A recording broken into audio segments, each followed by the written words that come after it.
ನಮ್ಮ ಪರಿಸ್ಥಿತಿ ಹೇಗಾಗಿದೆ ಅಂದರೆ ಯಪ್ಪ ವ್ಲಾಗ್ ಮಾಡಬೇಕು, ವ್ಲಾಗ್ ಮಾಡ್ತಿದ್ದೀನಿ.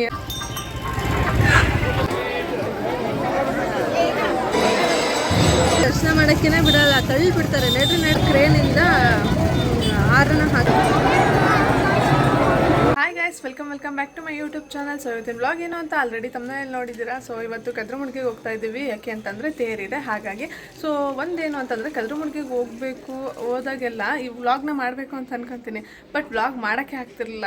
ಏನಾದರೂ ಒಂದು ರೀಸನ್ಸಿಂದ ವ್ಲಾಗ್ ಮಾಡೋದು ಹೋಗ್ತಾ ಇತ್ತು. ಅಂದರೆ ಒಂದು ಸತಿ ಕರೆಕ್ಟಾಗಿ ವೀಡಿಯೋಸ್ ಆಗ್ತಿರಲಿಲ್ಲ, ಇನ್ನೊಂದು ಸತಿ ನನಗೇ ಇಂಟ್ರೆಸ್ಟ್ ಇರ್ತಿರಲಿಲ್ಲ ವ್ಲಾಗ್ ಮಾಡೋಕ್ಕೆ, ಹಿಂಗಾಗ್ಬಿಡ್ತಿತ್ತು.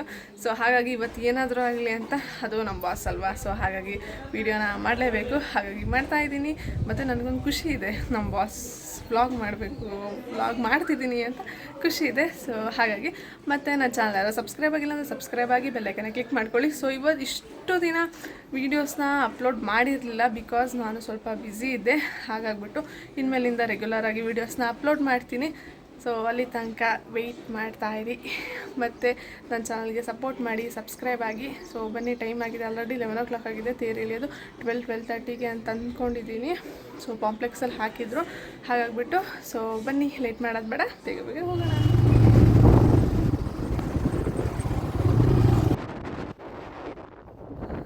ಸೊ ಫೈನಲಿ ಊರು ರೀಚ್ ಆದ್ವಿ ಅನ್ನೋದಕ್ಕಿಂತ ದೇವಸ್ಥಾನ ಕೂಡ ರೀಚ್ ಆದ್ವಿ. ಸೊ ರಾಣೆಬೆನ್ನೂರಿಂದ ಇಲ್ಲಿ ಕದ್ರಮುಡ್ಗಿಗೆ ಒಂದು 20 ಮಿನಿಟ್ಸಲ್ಲಿ ಬಂದುಬಿಡ್ಬೋದು ದೇವಸ್ಥಾನಕ್ಕೆ. ಹಾಗೆಯೇ ತೇರಿನ್ನೂ ಎಳ್ದಿರಲಿಲ್ಲ. ನಾವು ಬಂದಾಗ 12 o'clock ಆಗಿತ್ತು ಅನಿಸುತ್ತೆ. ಹೌದು, ನೋಡಿಲ್ಲ ಕರೆಕ್ಟಾಗಿ. ನಾವು ಬಂದಾಗ ಇನ್ನೂ ತೇರು ಎಳ್ದಿರಲಿಲ್ಲ. ಅಷ್ಟೊತ್ತಿಗೆ ದೇವಸ್ಥಾನಕ್ಕೆ ಹೋಗ್ಬಿಟ್ಟು ಬೇಗ ದರ್ಶನ ಮಾಡಿಕೊಂಡು ದೇವ್ರಿಗೆ ಹಣ್ಣು ಕಾಯಿ ಮಾಡಿಸ್ಬಿಟ್ಟು ಬಂದು ಒಂದು ಕಡೆ ನಿಲ್ಲೋಣ. ಆಮೇಲೆ ತೇರು ಎಳ್ದ್ಮೇಲೆ ತೇರು ಎಳ್ದಿದ್ದು ಮುಗಿಸ್ಕೊಂಡು ಹೋಗೋಣ ಅಂತ ದೇವಸ್ಥಾನಕ್ಕೆ ಬಂದ್ವಿ. ಸೊ ಇಲ್ಲಿ ಹಣ್ಣು ಕಾಯಿ ಮಾಡಿಸ್ಬೇಕು. ಹಣ್ಣು ಕಾಯಿ ಮಾಡಿಸ್ಕೊಂಡು ಆ ಕಡೆ ಹೋಗ್ತಿದ್ದೀವಿ. ನೋಡ್ತಿರ್ಬೋದು ಗೋಪುರ ಎಷ್ಟು ದೊಡ್ಡದಾಗಿದೆ ಅಂತ. 9 ಬಾಗಿಲಿದೆ ಗೋಪುರಕ್ಕೆ. ನೋಡಿ ಎಷ್ಟು ಜನ ಇದ್ದಾರೆ ಅಂತ. ಫುಲ್ ರಶ್ ಆಗಿದೆ. ಇದೇ ರಶಲ್ಲಿ ನಾವು ನುಗ್ಗಿ ದೇವಸ್ಥಾನಕ್ಕೆ ಹೋಗಿ ದೇವ್ರ ದರ್ಶನ ಮಾಡಿಕೊಂಡು ಹಣ್ಣು ಕೈ ಮಾಡಿಸ್ಕೊಂಡು, ಸೊ ಸಾಧ್ಯ ಆದರೆ ನಿಮಗೂ ವಿಡಿಯೋದಲ್ಲಿ ದೇವ್ರನ್ನ ತೋರಿಸ್ತೀನಿ. ಬನ್ನಿ, ಬೇಗ ಬೇಗ ದರ್ಶನ ಮಾಡೋಕ್ಕೆ ಹೋಗೋಣ. ನೋಡಿ ಎಷ್ಟು ಜನ ಇದ್ದಾರೆ ಅಂತ. ಸೊ ಇವ್ರನ್ನ ನೋಡ್ಕೊಂತ ನಿಂತ್ಕೊಂಡ್ರೆ ಜನನ ನಾವು ದರ್ಶನ ಮಾಡೋಕ್ಕಾಗಲ್ಲ. ಹಾಗ್ಬಿಟ್ಟು ಬನ್ನಿ, ಬೇಗ ಬೇಗ ಹೋಗೋಣ. ಹಾಗೆ ದೇವಸ್ಥಾನಕ್ಕೆ ಹೋಗ್ತಾ ದೇವ್ರ ದರ್ಶನ ಮಾಡ್ಕೊತ ದೇವ್ರ ಬಗ್ಗೆ ಸ್ವಲ್ಪ ತಿಳ್ಕೊಳ್ಳೋಣ. ಆಲ್ಮೋಸ್ಟ್ ಅಲ್ಲಿ ಎಲ್ಲರಿಗೂ ಗೊತ್ತಿರುತ್ತೆ, ಹನುಮಂತ, ಆಂಜನೇಯ ಅಂತಂದರೆ ಅದೇನೋ ಒಂಥರ ಒಂದು ಪವರ್ ಅಂತಲೇ ಹೇಳ್ಬೋದು. ಆಂಜನೇಯ ಅಂತಂದ್ರೇ ಒಂದು ಪವರ್ ಅಂತ ಹೇಳ್ಬೋದು. ನೋಡ್ತಾ ಇರ್ಬೋದು, ಇಲ್ಲಿ ಝೂಮ್ ಆಗಿ ತೋರಿಸ್ತಾ ಇದ್ದೀನಿ. ಆಂಜನೇಯ ಸ್ವಾಮಿ ಕಾಣಿಸ್ತಾ ಇದ್ದಾರೆ. ಸೊ ಇಲ್ಲಿ ಕಾಣಿಸ್ತಾ ಇದ್ದಾರೆ. ಸೊ ಹಂಗೆ ಆಗಲೇ ಹೇಳಿದ್ನಲ್ಲ, ಹನುಮಂತ ಅಂತಂದ್ರೇ ಒಂದು ಪವರು. ಸೊ ಆಂಜನೇಯ ಸ್ವಾಮಿಗೆ ಶ್ರೀರಾಮ ಜಯ ರಾಮ ಜಯ ಜಯ ರಾಮ ಅಂದರೆ ಬೇಗ ಸಲ್ಲುತ್ತಂತೆ, ನಮ್ಮ ಕೋರಿಕೆಗಳು ಬೇಗ ಸಲ್ಲುತ್ತಂತೆ. ಹಾಗೆ ಆಂಜನೇಯ ಸ್ವಾಮಿಗೆ ಎಲೆ ಹಾರ ಅಂದರೆ ತುಂಬ ಮೆಚ್ಚುಗೆ ಆಗದಿದ್ದು ಅಂತಲೇ ಹೇಳ್ಬೋದು. ಭಕ್ತಾದಿಗಳು ಎಲೆ ಹಾರನ ಕೊಟ್ಟರೆ ಭಕ್ತಾದಿಗಳು ಮನಸ್ಸಲ್ಲಿರೋದನ್ನು ಸ್ವೀಕರಿಸ್ತಾರೆ, ಬೇಗ ನೆರವೇರಿಸ್ತಾರೆ ಅಂತ ಹಿಂದಿನ ಕಾಲದಿಂದನೂ ಇದೆ. ಸೊ ಇಲ್ಲಿ ನಾವು ತುಂಬ ಕ್ಯೂ ಇತ್ತು. ಹಾಗಾಗ್ಬಿಟ್ಟು ಸ್ಪೆಷಲ್ ಟಿಕೆಟ್ನ ತೊಗೊಂಡು 50 rupees ಒಬ್ಬರಿಗೆ ಟಿಕೆಟ್ ತೊಗೊಂಡು ಹೋಗ್ತಾ ಇದ್ದೀವಿ. ಸೊ ಆಗಲೇ ಹೇಳ್ತಾ ಇದ್ದೆ ಅಲ್ವಾ, ಆಂಜನೇಯ ಸ್ವಾಮಿಗೆ ಎಲೆ ಹಾರ ಅಂದರೆ ತುಂಬ ಇಷ್ಟ. ಭಕ್ತಾದಿಗಳು ಇಷ್ಟಪಟ್ಟು ಅವ್ರ ಮನಸ್ಸಿಂದು ಏನು ಇರುತ್ತೋ, ಸಂಕಲ್ಪ ಇರುತ್ತೋ ಕೊಟ್ಬಿಟ್ಟು ಅವ್ರು ಸಂಕಲ್ಪ ಮಾಡ್ಕೊಂಡ್ರೆ, ಇಷ್ಟು ದಿನ ನಡ್ಕೊತೀನಿ ದೇವರೇ ನಾನು ನಿಮಗೆ ಅಂತ, ಖಂಡಿತವಾಗ್ಲೂ ನಿಮ್ಮ ಮನಸ್ಸಿಂದ ಕೋರಿಕೆಗಳನ್ನ ಅವ್ರು ಈಡೇರಿಸ್ತಾರೆ. ನನಗಂತೂ ಈಡೇರಿಸಿದ್ದಾರೆ. ನನ್ನ ಪವರ್ ಅಂತಲೇ ಹೇಳ್ಬೋದು ಆಂಜನೇಯ ಸ್ವಾಮಿ. ಹಾಗೆ ಸಾಧ್ಯ ಆದರೆ ವಾರಕ್ಕೆ ಒಂದು ಸತಿನಾದ್ರೂ ಹನುಮಾನ್ ಚಾಲೀಸ್ನ ಓದಿ ಅಥವಾ ಹನುಮಾನ್ ಚಾಲೀಸ್ನ ದಿನ ಕೇಳಿಸ್ಕೊತಾ ಬನ್ನಿ. ಜಸ್ಟ್ 5 minutes ಇರುತ್ತೆ ಹನುಮಾನ್ ಚಾಲೀಸು. ಸೊ ದಿನ ಕೇಳಿಸ್ಕೊತಾ ಬನ್ನಿ. ಏನೋ ಒಂಥರ ನಿಮಗೆ ನೆಗೆಟಿವ್ ಎನರ್ಜಿ ಎಲ್ಲ ರಿಮೂವ್ ಆಗಿಬಿಟ್ಟು, ನೆಗೆಟಿವ್ ಎನರ್ಜಿ ಎಲ್ಲ ಹೋಗ್ಬಿಟ್ಟು ಪಾಸಿಟಿವ್ ಎನರ್ಜಿ ಬರುತ್ತೆ. ಸೊ ಹಾಗಾಗಿಬಿಟ್ಟು ಹನುಮಾನ್ ಚಾಲೀಸ್ನ ಒಂದು ಓದ್ತಾ ಬನ್ನಿ, ಇಲ್ಲಾಂದರೆ ಕೇಳ್ತಾ ಬನ್ನಿ. ತುಂಬ ಅಂದರೆ ತುಂಬ ಒಳ್ಳೆಯದಾಗುತ್ತೆ. ಸೊ ಇಲ್ಲಿ ನೋಡ್ತಾ ಇರ್ಬೋದು, ಆಂಜನೇಯ ಸ್ವಾಮಿ ವಿಗ್ರಹ ಒಳಗಿದೆ, ಹೊರಗೆ ಈ ಥರ ಸಣ್ಣದೊಂದು ವಿಗ್ರಹ ಇಟ್ಟಿದ್ದಾರೆ. ಹಾಗೆ ಇನ್ನೊಂದೇನು ಅಂತಂದರೆ, ಹನುಮಾನ್ ಚಾಲೀಸು ಹಿಂದಿಲಿ ಅಷ್ಟೇ ಇರುತ್ತೆ, ನಮಗೆ ಹಿಂದಿ ಓದೋಕ್ಕೆ ಬರಲ್ಲ ಅಂತ ಸ್ವಲ್ಪ ಜನ ಕೇಳ್ಬೋದು. ಬಟ್ ಕನ್ನಡದಲ್ಲೂ ಹನುಮಾನ್ ಚಾಲೀಸ್ ಇದೆ. ಖಂಡಿತವಾಗ್ಲೂ ಕನ್ನಡದಲ್ಲೂ ಹನುಮಾನ್ ಚಾಲೀಸ್ ತುಂಬ ಚೆನ್ನಾಗಿದೆ. 5 ನಿಮಿಷ ಅಷ್ಟೇ ಇದೆ. ಸಾಧ್ಯ ಆದರೆ ಕೇಳಿ, ಒಳ್ಳೆಯದಾಗುತ್ತೆ. ಹಾಗೆಯೇ ನಾವು ಮಾತಾಡ್ತಾ ದೇವಸ್ಥಾನದೊಳಗೆ ಬಂದ್ವಿ. ಬಟ್ ವೀಡಿಯೋಸ್ನ ಕರೆಕ್ಟಾಗಿ ಮಾಡ್ಕೊಳಕ್ಕೆ ಬಿಡಲಿಲ್ಲ. ಯಾಕೆಂದರೆ ತುಂಬ ಜನ ಇದ್ದರು ಅಲ್ವಾ, ದರ್ಶನ ಮಾಡೋಕ್ಕೆ ಬಿಡಲಿಲ್ಲ. ನಮಗೆ ತುಂಬ ಹೊತ್ತು, ಜಸ್ಟ್ 1 minute ದರ್ಶನ ಮಾಡೋಕ್ಕೆ ಬಿಡಲಿಲ್ಲ. ದೇವ್ರು ನೋಡಿ ಎಷ್ಟು ಚೆನ್ನಾಗಿ ಚೆನ್ನಾಗಿ ಅಲಂಕಾರ ಮಾಡಿದ್ದಾರೆ ಅಂತ. ಸೊ ನಮಗೆ ಜಾಸ್ತಿ ಹೊತ್ತು ದರ್ಶನ ಮಾಡೋಕ್ಕೆ ಬಿಡಲ್ಲ, ನಮಗೊಂದು ಸ್ವಲ್ಪ ಬೇಜಾರಾಯಿತು. ನೋಡ್ತಾ ಇರ್ಬೋದು ದೇವರು ಎಷ್ಟು ಚೆನ್ನಾಗಿ ಕಾಣಿಸ್ತಿದ್ದಾರೆ ಅಂತ. ಸಾಧ್ಯ ಆದರೆ ಈ ದೇವಸ್ಥಾನದ ಎಲ್ಲ ಇನ್ಫಾರ್ಮೇಷನ್ನು ನೆಕ್ಸ್ಟ್ ಒಂದು ವ್ಲಾಗಲ್ಲಿ ಖಂಡಿತವಾಗ್ಲೂ ನಾನು ಮಾಡ್ತೀನಿ. ಸೊ ಖಂಡಿತವಾಗ್ಲೂ ಮಾಡ್ತೀನಿ, ಓಕೆನಾ. ಹಾಗೆ ದೇವಸ್ಥಾನ, ಹನುಮಂತನ ದೇವಸ್ಥಾನ ಮುಗಿಸ್ಕೊಂಬಂದಮೇಲೆ ಈ ಕಡೆ ರಾಘವೇಂದ್ರ ಸ್ವಾಮಿ ದೇವಸ್ಥಾನ ಇದೆ. ಇಲ್ಲೂ ರಾಘವೇಂದ್ರ ಸ್ವಾಮಿ ದೇವಸ್ಥಾನದಲ್ಲಿ ಕೈ ಮುಗಿದು ಇಲ್ಲೂ ಪೂಜೆ ಮಾಡಿಸ್ಕೊಂಡು ನಾವು ಹೊರಗೆ ಬಂದ್ವಿ. ಸೊ ಹೊರಗೆ ನೋಡ್ತಾ ಇರ್ಬೋದು ಇಷ್ಟು ಜನ ಇದ್ದಾರೆ. ಯಾರಾದರೂ ಒಬ್ಬರು ಮಿಸ್ ಆದ್ರೂ ಇಲ್ಲೇನೋ ಹುಡ್ಕೋದು ಈಸಿ ಅನಿಸುತ್ತೆ, ಬಟ್ ಹೊರಗಿದೆಯಲ್ಲ ತುಂಬ ಕಷ್ಟ, ಅಷ್ಟು ಜನ ಇರ್ತಾರೆ. ಸೊ ನೋಡ್ತಾ ಇರ್ಬೋದು ಫುಲ್ ರಶ್ ಇದೆ. ಹಾಗೆ ನಾವು ದೇವಸ್ಥಾನ ಮತ್ತೆ ರಿಟರ್ನ್ ಆಗಬೇಕಾದ್ರೆ ಎಲ್ಲ ದರ್ಶನ ಎಲ್ಲ ಮುಗಿಸ್ಕೊಂಡು ಹೋಗ್ಬೇಕಾದ್ರೆ ಮತ್ತೆ ಇನ್ನೊಂದು ಸರ್ತಿ ದೇವಸ್ಥಾನಕ್ಕೆ ಹೋಗಿ ಕೈ ಮುಗಿದ್ಬಿಟ್ಟು ನೋಡ್ತಾ ಇರ್ಬೋದು ಇಲ್ಲಿ ದೇವ್ರು ಎಷ್ಟು ಚೆನ್ನಾಗಿ ಕಾಣಿಸ್ತಾ ಇದೆ ಅಂತ. ನೋಡಿ, ನಾವು ದೇವಸ್ಥಾನದ ಹೊರಗೆ ಬರೋಷ್ಟೊತ್ತಿಗೆ ಆಲ್ರೆಡಿ ಎಷ್ಟು ಜನ ಆಗಿದ್ರು ಅಂತ. ಹಾಗೆ ಆಗಲೇ ಹೇಳ್ತಾ ಇದ್ದೆ ಅಲ್ವಾ, ಹನುಮಾನ್ ಚಾಲೀಸ್ನ ಓದಿ ಅಂತ. ಅಟ್ಲೀಸ್ಟ್ ಹನುಮಾನ್ ಚಾಲೀಸ್ ವಾರಕ್ಕೆ ಒಂದು ಸತಿನಾದರೂ ಓದ್ತಾ ಬನ್ನಿ. ಸೊ ನಿಮಗೆ ಚೇಂಜಸ್ ಗೊತ್ತಾಗ್ತಾ ಹೋಗುತ್ತೆ. ಹನುಮಾನ್ ಚಾಲೀಸ್ ಓದೋದ್ರಿಂದ ನಿಮಗೆ ಚೇಂಜಸ್ ಗೊತ್ತಾಗುತ್ತೆ. ಸೊ ಆಂಜನೇಯ ಸ್ವಾಮಿ ದರ್ಶನ ಮುಗಿಸ್ಕೊಂಡು ಇಲ್ಲಿ ಚೌಡಮ್ಮನ ದೇವಸ್ಥಾನಕ್ಕೆ ಬಂದ್ವಿ. ಇಲ್ಲೂ ಹಣ್ಣು ಕಾಯಿ ಎಲ್ಲ ಮಾಡಿಸ್ಕೊಂಡು ತೇರೆಳಿ ಹತ್ರ ಬಂದ್ವಿ. ಬಟ್ ತೇರು ಎಳಿಯೋಕೆ ಇನ್ನೂ 1:15 ತೇರು ಎಳಿತೀವಿ ಅಂತಂದರು. ಸೊ ಅಲ್ಲಿ ತನಕ ವೆಯ್ಟ್ ಮಾಡ್ತಾಯಿದ್ವಿ. ಇನ್ನೂ ತೇರು ಎಳಿಯೋಕ್ಕೆ ಎಲ್ಲ ರೆಡಿ ಮಾಡ್ತಾಯಿದ್ರು. ನೋಡ್ತಾ ಇರ್ಬೋದು ಅಲ್ಲಿ ತೇರು ಮೇಲೆ ಕುತ್ಕೊಂಡ್ಬಿಟ್ಟು ಎಲ್ಲ ಹೆಂಗೆ ರೆಡಿ ಮಾಡ್ತಾಯಿದ್ದಾರೆ ಅಂತ. ಹಾಗೆ ತೇರು ಎಷ್ಟು ದೊಡ್ಡದಾಗಿದೆ ನೋಡಿ. ಇಲ್ಲಿ ತೇರಿನ ಕಳ್ಸೋಕ್ಕೆ ಸಂಕಲ್ಪ ಮಾಡ್ಕೊಂಡು ಬಾಳೆಹಣ್ಣು ಎಸಿಬೇಕು ಅಂತಾರೆ. ನಾನು ಹೆಸ್ರು ಗೊತ್ತಿತ್ತು, ಕಳ್ಸಿದ ಹತ್ರ ಎಲ್ಲ ದೇವ್ರ ಹತ್ರನೂ ಹೋಗಿ ಮುಟ್ಟಲ್ಲ ಅಂತ. ಹಂಗಾಗ್ಬಿಟ್ಟು ನಾನು ಎಸೆಯೋಕ್ಕೆ ಹೋಗಲ್ಲ, ನಮ್ಮ ಮನೆಯವ್ರು ಎಸೆದ್ರು. ಸೊ ಅದೇ ಕಳ್ಸೋಕ್ಕೆ ರೀಚ್ ಆಗಲಿಲ್ಲ, ಸ್ವಲ್ಪ ಕಳ್ಸದಿಂದ ಸ್ವಲ್ಪ ಸೈಡಿಗೆ ಹೋಯಿತು. ಹಾಗೆ ನಾವು ಬಾಳೆಹಣ್ಣೆಲ್ಲ ಎಸ್ದ್ವಿ. ಮತ್ತು ಈ ಕ್ರೇನಲ್ಲಿ ನೋಡ್ತಾ ಇರ್ಬೋದು ಮಾಲೆನ ಹಾಕ್ತಾ ಇದ್ದಾರೆ. ನೋಡೋಕ್ಕೆ ಒಂಥರ ಖುಷಿ ಅನಿಸುತ್ತೆ, ಬಟ್ ಅಷ್ಟೇ ರಿಸ್ಕ್ ಕೂಡ ಇದೆ. ನೋಡ್ತಾ ಇರ್ಬೋದು ಅಲ್ಲಿ ಹೆಂಗೆ ಹಾಕ್ತಾ ಇದ್ದಾರೆ ಅಂತ.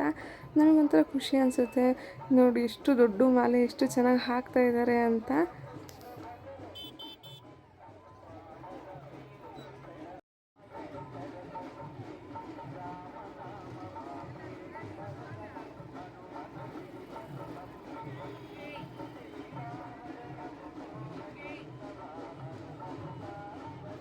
ಪರಿಸ್ಥಿತಿ ಹೇಗಾಗಿದೆ ಅಂದರೆ ಯಪ್ಪ ಬಿಸಿಲಿದೆ. ಟೈಮ್ ಬಂದ್ಬಿಟ್ಟು 1 ಗಂಟೆಗೆ ಎಳಿತಾರಂತೆ ತೇರನ್ನ. ಸೊ ವೆಯ್ಟ್ ಮಾಡ್ತಾನೆ ಇದ್ದೀವಿ. ಇವಾಗ ಕ್ರೇನಿಂದ ಹಾರನ ಹಾಕಿದ್ರು, ಮಾಲೆನ ಹಾಕಿದ್ರು. ತೇರು ಎಳೆಯೋಕ್ಕೆ 1-1:30 ಆಗುತ್ತಂತೆ. ಸೊ ಹಾಗಾಗಿ ವೆಯ್ಟ್ ಮಾಡ್ತಾ ಇದ್ದೀವಿ. ಮತ್ತು ಇನ್ನೊಂದೇನು ಗೊತ್ತಾ, ಅಷ್ಟೊಂದು ದೂರದಿಂದ ದರ್ಶನ ಮಾಡೋಕ್ಕೆ ಅಂತ ಬಂದಿರ್ತಾರೆ. ಸೊ ಆದರೆ ಇಲ್ಲಿ ದೇವ್ರ ದರ್ಶನ ಮಾಡೋಕ್ಕೇ ಬಿಡಲ್ಲ, ತಳ್ಳಿಬಿಡ್ತಾರೆ. ನಡ್ರಿ ಅಂತ. ಜಸ್ಟ್ ಒಂದು 5 ಮಿನಿಟ್ಸ್ ಬೇಡ, ಒಂದು 2 ಮಿನಿಟ್ಸ್ 3 ಮಿನಿಟ್ಸ್ ಅವ್ರಿಗೆ ಕೊಡಬೇಕು ತಾನೆ. ಎಷ್ಟೊಂದು ಜನ ಇರ್ತಾರೆ, ಅವ್ರಿಗೆ ದರ್ಶನ ಮಾಡೋಕ್ಕೆ ಕೊಡಲ್ಲ ಗರ್ಭಗುಡಿಯಲ್ಲಿ. ಫುಲ್ ಅಷ್ಟು ಅಂದರೆ ಅಷ್ಟು ರಶ್ ಇದೆ. ಸೊ ಹಂಗಾಗ್ಬಿಟ್ಟು ತೇರಿಗೇ ಹಣ್ಣು ಕಾಯಿ ಮಾಡಿಸ್ತಿದ್ದಾರೆ. ದೇವಸ್ಥಾನಕ್ಕೆ ಹೋಗೋರು ಹೊರಗೆ ನಿಂತ್ಕೊಂಡು ಕೈ ಮುಗಿತಿದ್ದಾರೆ, ಅಷ್ಟು ರಶ್ ಇದೆ. ಹಾಗಾಗ್ಬಿಟ್ಟು ಎಲ್ಲರೂ ಹೊರಗೇನೆ ನಿಂತ್ಕೊಂಡು ಕೈ ಮುಗಿದು ಹೋಗ್ತಿದ್ದಾರೆ. ಬಟ್ ನಾವು ಒಳಗೆ ಹೋದ್ವಿ, ಆದರೂ ನಮಗೆ ಅಷ್ಟು ತುಂಬ ಹೊತ್ತು ನಿಂತ್ಕೊಳಕ್ಕಲ್ಲ. ಜಸ್ಟ್ 1 ಮಿನಿಟ್ ನಿಂತ್ಕೊಂಡು ಕೈ ಮುಗಿಯೋಕ್ಕೆ ಅವಕಾಶನೇ ಮಾಡಿಕೊಡ್ಲಿಲ್ಲ, ತಳ್ಳಿಬಿಟ್ರು. ದೇವ್ರು ನೋಡಿದ್ವಿ ಅನ್ನೋದೇ ನಮಗೊಂದು ಭಾಗ್ಯ ಬಿಟ್ಟರೆ ಕೈ ಮುಗಿಯೋಕ್ಕೂ ಆಗಲಿಲ್ಲ. ಅಷ್ಟು ಅಂದರೆ ಅಷ್ಟು ರಶ್ ಇತ್ತು. ಸೊ ತೇರನ್ನಾದರೂ ನೋಡ್ಬೋದು ಆರಾಮಾಗಿ, ಬಟ್ ಚೆನ್ನಾಗಿದ್ದಾರೆ. ಆದರೂ ತೇರು ನೋಡ್ಬೋದಲ್ವ ಅದು.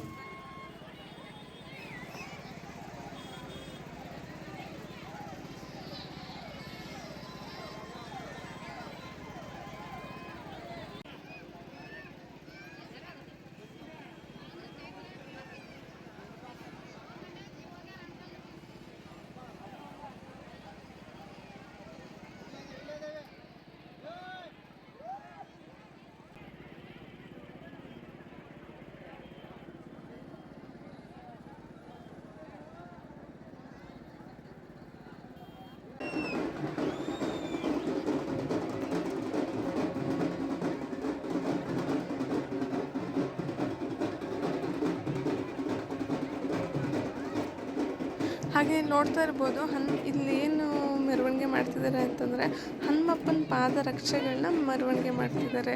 ಸೊ ಇಲ್ಲಿ ನೋಡ್ತಾ ಇರ್ಬೋದು ಇದು ಹನುಮಪ್ಪನ ಪಾದರಕ್ಷೆಗಳು. ಸೊ ಇದನ್ನು ಯಾವಾಗಲೂ ವರ್ಷಗಟ್ಟಲೆ ಪೂಜೆ ಮಾಡ್ತಾರೆ ಇಟ್ಬಿಟ್ಟು. ವರ್ಷದಲ್ಲಿ 1 ಸತಿ ಮಾತ್ರ ತೇರಿನ ಟೈಮಲ್ಲಿ ಈ ಥರ ತೆಗೆದುಬಿಟ್ಟು ಮೆರವಣಿಗೆ ಮಾಡ್ತಾರೆ. ಫಸ್ಟ್ ಇದೆಲ್ಲ ಮೆರವಣಿಗೆ ಹೋಗುತ್ತೆ, ಇದಾದಮೇಲೆ ತೇರು ಹಿಂದೆ ಬರುತ್ತೆ. ಹಾಗೆ ಹನುಮಪ್ಪನ ಪಾದರಕ್ಷೆಗಳ ಹಿಂದೆ ಚೌಡಮ್ಮನ ದೇವಸ್ಥಾನಕ್ಕೆ ಹೋಗಿದ್ವಿ ಅಂದ್ವಲ್ಲ, ಆ ಚೌಡಮ್ಮನ ಕೂಡ ಮೆರವಣಿಗೆ ಮಾಡ್ತಾರೆ. ಹಾಗೆ ತೇರು ಕೂಡ ಎಳ್ದೇ ಬಿಟ್ಟರು. ನೋಡ್ತಾ ಇರ್ಬೋದು ಎಷ್ಟು ಚೆನ್ನಾಗಿ ಎಳಿತಾ ಇದ್ದಾರೆ ಅಂತ.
ಹಾಗೆ ಕದ್ರಮುರ್ಗಿ ಜಾತ್ರೆ ಯಾರು ನೋಡಿಲ್ಲ ಅಂತಂದರೆ ಈ ವಿಡಿಯೋದಲ್ಲಿ ಆಲ್ಮೋಸ್ಟ್ ಎಲ್ಲರೂ ನೋಡಿರ್ತೀರ, ದೇವ್ರ ದರ್ಶನ ಮಾಡಿರ್ತೀರ, ತೇರು ನೋಡಿರ್ತೀರ, ಎಲ್ಲರೂ ನೋಡಿರ್ತೀರ ಅಂತ ಅಂದ್ಕೊಂಡು ಈ ವಿಡಿಯೋ ಇಷ್ಟ ಆಗಿದೆ ಅಂತ ಅಂದ್ಕೊತೀನಿ.